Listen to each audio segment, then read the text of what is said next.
The Witcher 3 got some great updates on PC, which has made a huge difference on Steam Deck. Patch 4.02 brought PC-specific changes to improve the CPU core utilization on DirectX 12, as well as some changes to the screen space reflections, which has made a big difference. So first off, this is the low settings with screen space reflections on low, and I'll come back to why you want that in just a second. With the low preset overall, motion blur off, you can see that we are now in DirectX 12 pushing very close to 60 frames per second. And the FSR quality with the low is making it a little bit more blurry, but it does make it extremely smooth.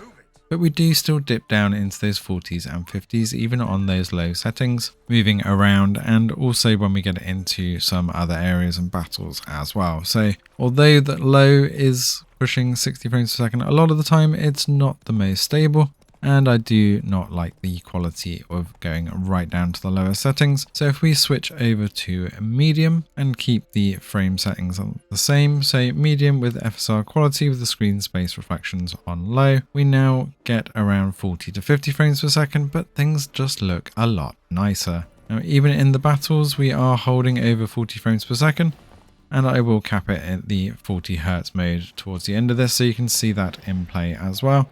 But I also found that actually having the sharpening on high also made quite a visual difference. So medium graphic settings overall with screen space reflections on low, motion blur off, and sharpening on high. Now the reason why we say to turn screen space reflections onto a low is because if we have it on high, as you can see here, you don't see a lot of visual difference at all. But even on those low settings on FSR quality, which we were pushing 60 frames per second, we're now barely pushing 40.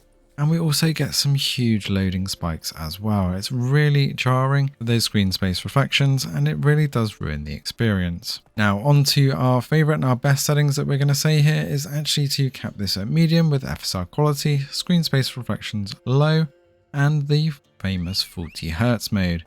Now I have turned off the VSync in game, and I just have the 40 Hz and 40 FPS cap on the Steam Deck itself, and my goodness was this smooth. As you can see here, it looks absolutely gorgeous.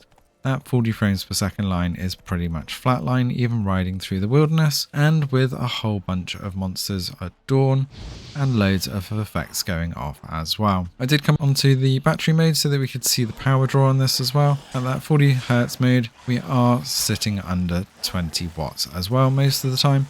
It does push up to the mid-20s occasionally in some of the bigger towns, but that's way better than we had at the release of Witcher 3 on the DirectX 12 version specifically, and now it's definitely worth playing on those medium and DirectX 12 modes. Let us know in the comments below if you've seen a big difference since the latest patch. I will definitely be looking to play this a lot more on Steam Deck now, as this is much more viable than it was before. Be sure to check out the performance tweaks as well if you want to add the 4GB UMA fix as well as the other free performance boosts with Cryo utilities, and be sure to check out the latest updates of the verified and playable games.